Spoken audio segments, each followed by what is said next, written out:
Hello दोस्तों, स्वागत है आप सभी का अपने प्यारे से यूट्यूब चैनल पर जिसका नाम है एजुकेशन साथी।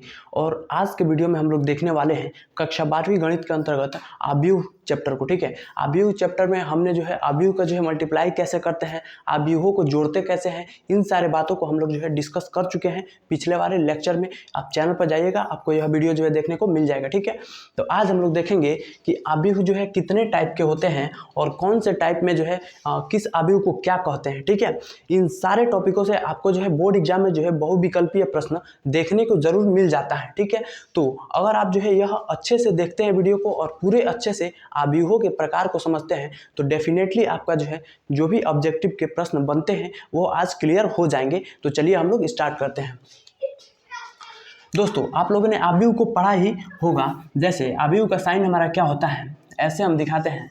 आव्यूह को हम कैसे दिखाते हैं, ऐसे हम दिखाते हैं। ठीक है, आव्यूह का क्या, यह कोष्टक होता है। ठीक है, और इसमें जो है पंक्तियों को रखते हैं, जैसे A11, A12, A13, ठीक है, A21, A22, A23 और A31, A32 और A33। ठीक है, A11 कहने का मतलब क्या है कि पहला, देखिए दोस्तों, इसको हम क्या कहते हैं, इसको हम पंक्ति कहते हैं। ठीक है, इसको हम क्या कहते हैं, पंक्ति कहते हैं। और पूरे इसको हम क्या कहते हैं, स्तंभ कहते हैं। क्या कहते हैं, स्तंभ कहते हैं। ठीक है, तो A11 कहने का मतलब यह है कि हमारा जो है पहला पंक्ति और पहला स्तंभ का जो है एलिमेंट है। ठीक है, और A12 कहने का मतलब यह है कि A1 मतलब 1 जो दिखाता है वो पंक्ति को दिखाता है और 2 जो दिखाता है स्तंभ को दिखाता है। तो इसका मतलब क्या हुआ, A12 का मतलब क्या हुआ, पहला पंक्ति और दूसरा स्तंभ। ठीक है, उसी प्रकार A13, इसमें 1 क्या दिखाएगा, पंक्ति को दिखाएगा और 3 हमारा क्या दिखाएगा, स्तंभ को दिखाता है।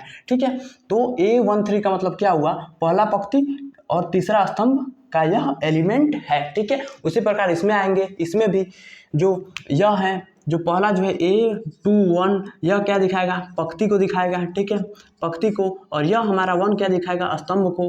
मतलब कहने का मतलब क्या है कि यह जो है दूसरे पंक्ति और पहले स्तंभ का एलिमेंट है, मतलब अवयव है। ठीक है, उसी में इस पे देखेंगे A22 का मतलब क्या हुआ, यह दूसरे पंक्ति और दूसरे स्तंभ का अवयव है। ठीक है, उसी प्रकार A23 का मतलब क्या हुआ, यह दूसरे पंक्ति और तीसरे स्तंभ का अवयव है। ठीक है, उसी प्रकार A31 क्या हुआ, यह तीसरा पंक्ति और पहला स्तंभ का अवयव है। ठीक है, A32 का मतलब क्या हुआ, तीसरा पंक्ति और दूसरे स्तंभ का अवयव है। ठीक है, A33 का मतलब क्या हुआ, यह तीसरा पंक्ति और तीसरा अवयव, तीसरा जो है स्तंभ का जो है एलिमेंट हो जाता है। ठीक है, यह बेसिक सी बात है जिसको हमने बता दिया है। ठीक है, इसको आप सिंपली ऐसे भी लिख सकते हैं, AM क्रॉस N लिख सकते हैं। ठीक है, जिसमें M क्या होता है, पंक्ति होता है। ठीक है, और N क्या होता है, स्तंभ होता है। ठीक है, अब इसी से आप इसमें से कोई एलिमेंट उठाइए और तुलना कीजिए। जैसे हमने A23 को उठा दिया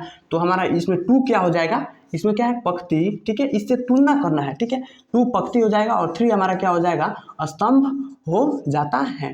ठीक है, कहने का मतलब क्या हुआ, यह दूसरे पंक्ति और तीसरे स्तंभ का जो है अवयव A23 है। ठीक है, तो यह बेसिक सी बात थी, इसलिए हमने इसका चर्चा कर लिया। ठीक है, और यह इस आव्यूह की कोटि की बात करें तो वह यह क्या हो जाती है, 3x3 की हो जाती है। मतलब 3 जो है इसमें स्तंभ, पंक्ति है और 3 स्तंभ है। ठीक है, समझ में आया, यही बात हो जाती है।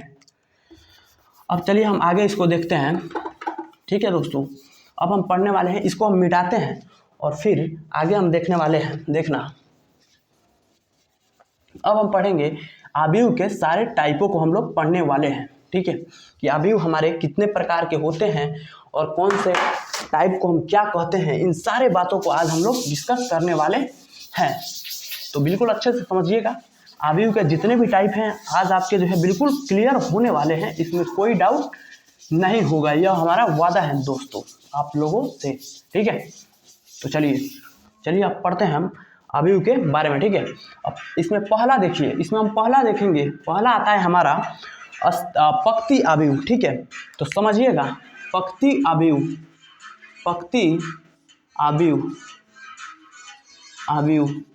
ठीक है, पंक्ति आव्यूह किसे कहते हैं दोस्तों, ऐसा आव्यूह जिसमें केवल जो है पंक्ति होती है उसे हम क्या कहते हैं, पंक्ति आव्यूह कहते हैं। ठीक है, तो समझिए पंक्ति आव्यूह किसको कहते हैं। देखिए जैसे हमने क्या बताया, इससे जो लेटी हुई जो कड़िया होती है उसको हम पंक्ति कहते हैं, जो खड़ी हुई होती है उसको हम स्तंभ कहते हैं। ठीक है, तो देखिएगा पंक्ति में हम ले लिए 2√3 2। ठीक है, यह हमारा क्या हो जाता है दोस्तों, पंक्ति आव्यूह हो जाता है। ठीक है, अगर इसकी कोटि की बात करें तो क्या लिखेंगे, कोटि क्या होता है m क्रॉस n। ठीक है, m क्या होता है पंक्तियों की संख्या और n क्या होती है स्तंभों की संख्या। तो इसमें पंक्तियों की संख्या कितनी है, 1 है, 1 गुणे स्तंभों की संख्या कितनी है, 1 2 3 3। ठीक है, इस ऑर्डर का आव्यूह हो जाता है। ठीक है, मतलब कहने का मतलब यह है कि ऐसा आव्यूह जिसमें केवल और केवल पंक्तियां होती है उसे हम क्या कहते हैं, पंक्ति आव्यूह कहते हैं। ठीक है, दूसरा हमारा आता है दोस्तों स्तंभ आव्यूह। ठीक है, दूसरा हमारा क्या हो जाता है, स्तंभ आव्यूह, स्तंभ आव्यूह। ठीक है, तो स्तंभ आव्यूह किसे कहते हैं, जिसमें केवल और केवल स्तंभ होते हैं उसे हम क्या कहते हैं, स्तंभ आव्यूह कहते हैं। जैसे देखना 2 4 6, यह हमारा क्या हो जाता है दोस्तों, स्तंभ आव्यूह हो जाता है। ठीक है, परिभाषा जो हम बोल रहे हैं वैसे ही आपको जो है बिल्कुल अच्छे से समझना है। ठीक है, उसी से आपका जो है क्लियर हो जाएगा। तीसरा देखते हैं दोस्तों, तीसरा हम देखते हैं विकर्ण आव्यूह, विकर्ण आव्यूह, इसी को अंग्रेजी में बोलते हैं डायगोनल मैट्रिक्स। ठीक है, विकर्ण आव्यूह हमारा क्या होता है दोस्तों, समझिएगा, ऐसा आव्यूह जिसमें मुख्य विकर्ण के तत्वों को छोड़कर बाकी सारे तत्व क्या होते हैं, जीरो होते हैं, बाकी सारे अवयव जीरो होते हैं, उसे हम क्या कहते हैं, विकर्ण आव्यूह कहते हैं। अब समझिए मुख्य विकर्ण क्या होता है, जैसे यहाँ पे हम बात करते हैं दोस्तों, जैसे 1 2 3 4 5 6 7 8 9। ठीक है, इसमें जो है यह बीच वाला जो होता है यही हमारा क्या होता है, मुख्य विकर्ण होता है। ठीक है, आप समझ गए होंगे मुख्य विकर्ण किसे कहते हैं। ठीक है, तो क्या हमने बताया कि मुख्य विकर्ण के एलिमेंट को छोड़कर बाकी सारे एलिमेंट क्या होते हैं, जीरो होते हैं, उसे हम क्या कहते हैं, विकर्ण आव्यूह कहते हैं। ठीक है, तो देखना समझते हैं दोस्तों, जैसे मुख्य विकर्ण के तत्वों को छोड़कर 2 0 0। ठीक है, 0 0 6 0 0 0√3। ठीक है, अब हमारा मुख्य विकर्ण हमने क्या बताया, यह हमारा क्या हो जाता है, मुख्य विकर्ण हो जाता है। ठीक है, तो हमने क्या बताया, मुख्य विकर्ण के तत्वों को छोड़कर बाकी सारे तत्व जो हैं जीरो होते हैं उसे हम क्या कहते हैं, विकर्ण आव्यूह कहते हैं। आई होप आप लोग विकर्ण आव्यूह को अच्छे से समझ गए होंगे। ठीक है, अब हम आगे देखते हैं दोस्तों, यहाँ पे अब हम देखते हैं चौथा नंबर हमारा क्या मैट्रिक्स हो जाता है, चौथा हमारा हो जाता है क्या, अदिश आव्यूह, स्केलर मैट्रिक्स। क्या हो जाता है दोस्तों, अदिश आव्यूह। ठीक है, इसको अंग्रेजी में हम क्या बोलते हैं, स्केलर मैट्रिक्स। अब इसका डेफिनेशन समझिए क्या क्या होता है, कि ऐसा आव्यूह जिसमें मुख्य विकर्ण के सारे मतलब अवयव संख्या एक रूप के होते हैं, एक समान होते हैं। कहने का मतलब यह है, एक रूप का मतलब यह है कि अगर जो है मुख्य विकर्ण में जो है एक एक एक होना चाहिए। ठीक है, अगर जो मुख्य विकर्ण में 3 है तो केवल 3 होना चाहिए, अगर मुख्य विकर्ण में √3 है तो केवल √3 होना चाहिए, और बाकी सारे एलिमेंट जो है 0 होना चाहिए। ठीक है, समझिए हमने क्या बताया कि मुख्य विकर्ण के सारे तत्व क्या होते हैं, एक समान होना चाहिए। जैसे अगर हम √3 0 0 0 √3 0 0 0 और √3। ठीक है, अब देखना हमारा मुख्य विकर्ण क्या है दोस्तों, यही है। तो हमारा क्या हो जाता है, हमने क्या बताया, मुख्य विकर्ण के सारे तत्व एलिमेंट एक समान होना चाहिए, सारे संख्या एक समान होना चाहिए, उसे हम क्या कहते हैं, अदिश आव्यूह कहते हैं। ठीक है, तो विकर्ण आव्यूह और अदिश आव्यूह में थोड़ा सा कंफ्यूजन होता है। ठीक है, तो कंफ्यूजन नहीं होना चाहिए। विकर्ण आव्यूह में क्या होता है, मुख्य विकर्ण के तत्व कुछ भी हो उससे कोई फर्क नहीं पड़ता, लेकिन मुख्य विकर्ण के तत्वों को छोड़कर बाकी सारे एलिमेंट 0 होना चाहिए। ठीक है, और अदिश आव्यूह हमारा क्या कहता है कि मुख्य विकर्ण के सारे तत्व एक समान होना चाहिए और बाकी सारे एलिमेंट जो है मुख्य विकर्ण के अलावा 0 होना चाहिए। जो हमने यहाँ पे आपको दिखाया है कि मुख्य विकर्ण के सारे जो है जो भी संख्या है वो एक समान है और बाकी सारे 0 हैं, वो हमारा क्या हो जाता है, स्केलर मैट्रिक्स यानी अदिश आव्यूह हमारा हो जाता है। ठीक है, अब हम समझते हैं 5वां नंबर तत्समक आव्यूह, तत्समक आव्यूह। ठीक है, इसको हम क्या बोलते हैं, आइडेंटिटी मैट्रिक्स इसको हम बोलते हैं। ठीक है दोस्तों, समझना तत्समक अवयव क्या होता है, ऐसा अवयव जिसमें मुख्य विकर्ण के सारे जो है अवयव एक हो उसे हम क्या कहते हैं, और बाकी सारे एलिमेंट जीरो हो उसे हम क्या कहते हैं, तत्समक अवयव कहते हैं। ठीक है, तो समझिए हमने क्या बताया दोस्तों, मुख्य विकर्ण के जितने भी अवयव होंगे वह एक होंगे, यूनिट होंगे यानी इकाई होंगे। ठीक है, जैसे 1 0 0 0 1 0 0 0 1, यह हमारा क्या है दोस्तों, देखना मुख्य विकर्ण का जो है यही हमारा एलिमेंट है और यह सारे क्या हैं, इकाई हैं, इसी को हम इकाई है और बाकी सारे मुख्य विकर्ण के अलावा जितने भी एलिमेंट है वह जीरो हैं, इसीलिए इसे हम कहते हैं तत्समक अवयव। और फिर जो है दोस्तों एक बार और बताते हैं, विकर्ण अवयव, अदिश अवयव और तत्समक अवयव में कंफ्यूजन में नहीं पड़ना है। ठीक है, विकर्ण अवयव में हमने क्या बताया, मुख्य विकर्ण के तत्वों को छोड़कर सारे एलिमेंट जो है जीरो होना चाहिए, चाहे मुख्य विकर्ण के तत्व कुछ भी हो। ठीक है, और अदिश अवयव में हमने क्या बताया, मुख्य विकर्ण के सारे तत्व सारे अवयव एक शकल के होना चाहिए, मतलब एक समान संख्या होनी चाहिए और बाकी सारे जीरो हो। ठीक है, और हमने तत्समक में क्या बताया, मुख्य विकर्ण के सारे जो है अवयव होंगे वह यूनिट होंगे यानी इकाई होंगे और सारे तत्व क्या होंगे, जीरो होंगे। ठीक है, तो इसमें आपको जो है बिल्कुल भी जो है चक्कर में नहीं पड़ना है, बिल्कुल अच्छे से माइंड में क्लियर रखना है। ठीक है, अब छठा हम समझ लेते हैं सॉरी दोस्तों, छठा हम समझते हैं उपत्रिभुजीय अवयव, त्रिभुजीय अवयव। ठीक है दोस्तों, आपको जो है एनसीईआरटी में जो है यह दो हम जो है टाइप बताने जा रहे हैं, यह आपको देखने को नहीं मिलेगा, लेकिन आप जो है कंपटीशन की तैयारी करते हैं तो उसमें आपसे क्वेश्चन इससे बन सकता है। ठीक है, देखिए उपत्रिभुजीय अवयव किसे कहते हैं, ऐसा अवयव जिसमें मुख्य विकर्ण के नीचे के सारे एलिमेंट जीरो हो उसे हम क्या कहते हैं, उपत्रिभुजीय अवयव कहते हैं। समझिए कैसे, देखना दोस्तों हम बनाते हैं, क्या बताएं कि मुख्य विकर्ण के तत्वों को छोड़कर मुख्य विकर्ण के नीचे के सारे तत्व जीरो हो उसी को हम क्या कहते हैं, उपत्रिभुजीय अवयव कहते हैं। देखना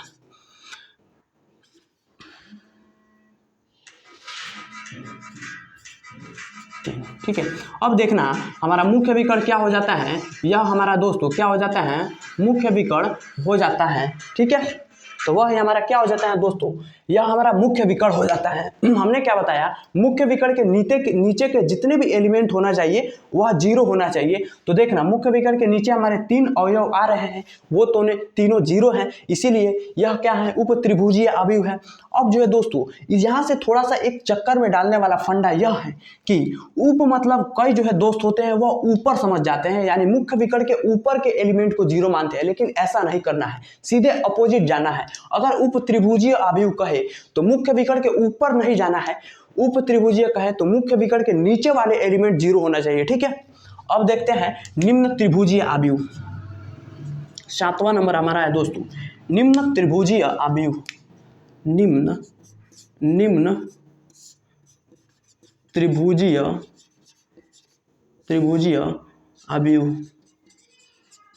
ठीक है, इसमें क्या कहता है कि सीधे इसका अपोजिट करना है। अपोजिट कैसे करेंगे कि ऐसा अवयव जिसमें मुख्य विकर्ण के ऊपर के सारे तत्व जीरो हो उसी को हम क्या कहते हैं, निम्न त्रिभुजीय अवयव कहते हैं। तो समझिए दोस्तों कैसे, हमने क्या बताया, मुख्य विकर्ण के ऊपर के एलिमेंट को हमको जीरो करना है। ठीक है दोस्तों, तो देखना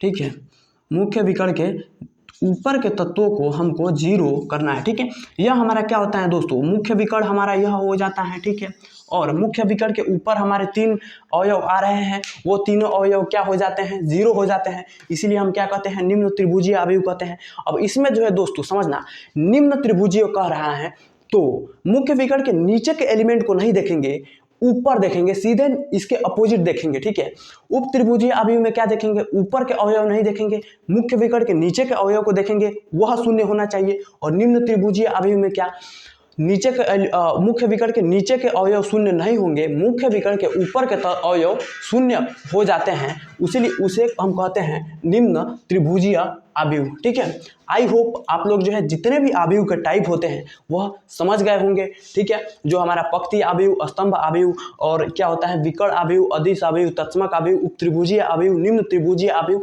सारे आव्यूह के टाइप आपके दिमाग में जो है क्रिस्टल क्लियर हो चुके होंगे, ठीक है। दोस्तों अगर यह वीडियो समझ में आता है तो वीडियो को लाइक कीजिए और चैनल को सब्सक्राइब कीजिए और इस अपना जो है एजुकेशन साथी चैनल है उसको ज़्यादा से ज़्यादा सपोर्ट कीजिए ताकि हम जो है और अच्छे जो है कंटेंट लाते रहें। हम पूरे मैथमेटिक्स को बोर्ड एग्जाम 25 के लिए बिल्कुल अच्छे से पढ़ेंगे।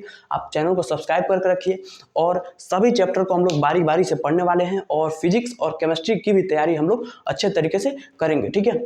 तो एक प्यारा सा कमेंट जरूर कीजिएगा कि वीडियो आपको कैसा लगा। अगर वीडियो अच्छा लगा हो तो अपने मित्रों के पास भी जो है शेयर करना, ठीक है। तो तब तक के लिए इतना ही, मिलते हैं किसी अगले वीडियो में इसे मज़ेदार टॉपिक के साथ।